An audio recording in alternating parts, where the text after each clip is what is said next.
Barcelona में free लंगर खाना के सदर सैयद फखर अब्बास शाह ने ज़ीशान ड्राइविंग स्कूल का दौरा करते हुए प्रोफेसर तलबा से मुलाकात की। उन्होंने कहा कि हुनर सीखना बेहतर मुस्तकबिल खुद एतमादी का जरिया है, जबकि यूरोप में तरक्की के लिए मुकामी जुबान पर अबूर महारत हासिल करना नागुज़ीर है। इस मौका पर तलबा और असातिज़ा ने भी मस्बत तासुरात का इजहार किया। अगर कोई भी दोस्त नैशनैलिटी का करना चाहता है, टैक्सी का पढ़ना चाहता है, नॉर्मल लाइसेंस इंग्लिश स्पैनिश पढ़ना चाहता है तो ज़ीशान फार्मेसी में आओ। अपना टाइम किसी भी जगह तो वेस्ट ना करो।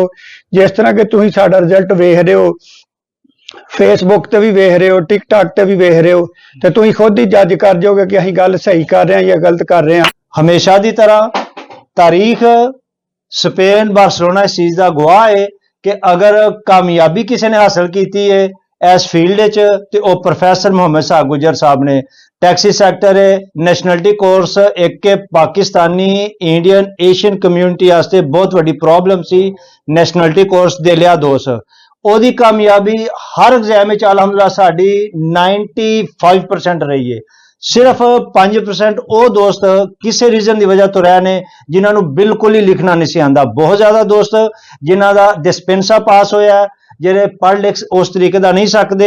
अल्हम्दुलिल्लाह प्रोफेसर मोहम्मद साहब गुजर साहब ने उन्होंने भी कामयाबी दिला दी है। सही गल जी, अस्सलाम वालेकुम सारिਆਂ ਨੂੰ। मेरा नाम इकबाल सिंह है, मैं इंडिया पंजाब तो हाँ ते मैनू इत्थे 2-3 महीने हो गए आंदे नूं स्टडी करन नूं लाइसेंस बी लई।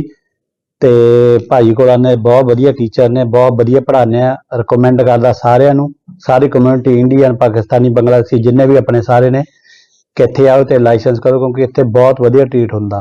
ते सब तो वधिया जिहड़ी चीज़ मैनूं इत्थे लगी आके कि मैं इंडिया तो बिलोंग करदा, पर कदे भी इत्थे महसूस नहीं होया भी मैं सारे पाकिस्तान तो बिलोंग करदे आ कि साडी कोई ऐसी वैसी गल होवे।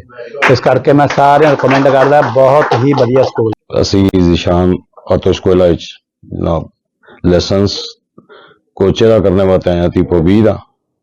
इत्थे बहुत खुशगवार माहौल है, बहुत अच्छे टीचर ने, बहुत अच्छे उस्ताद ने ते सानू बेहतरीन तरीके नाल टीच कर रहे हैं ते असीं बहुत आसानी नाल असीं जनाब स्टडी कर रहे हैं।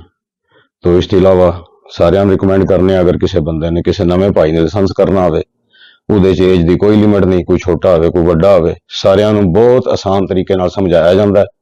टाइम तुसां अपना आप देना है ते सारिਆਂ ਦੀ पढ़ाई विच कोई फर्क नहीं।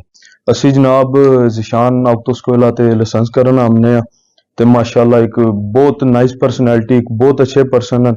कदे भी सानू ये फील नहीं होया भी असी इत्थे एज अ सारन साडे वड्डियां भरावां सानू ट्रीट करदे हैं। और मेरे कई दोस्त जिन्होंने कस्तियानो नहीं सी भी आमदी वो भी इत्थे आए, उन्होंने लाइसेंस किया और इंशाअल्लाह असी भी हुण जिहड़ा वो लाइसेंस इंशाअल्लाह इत्थे कर रहे हैं।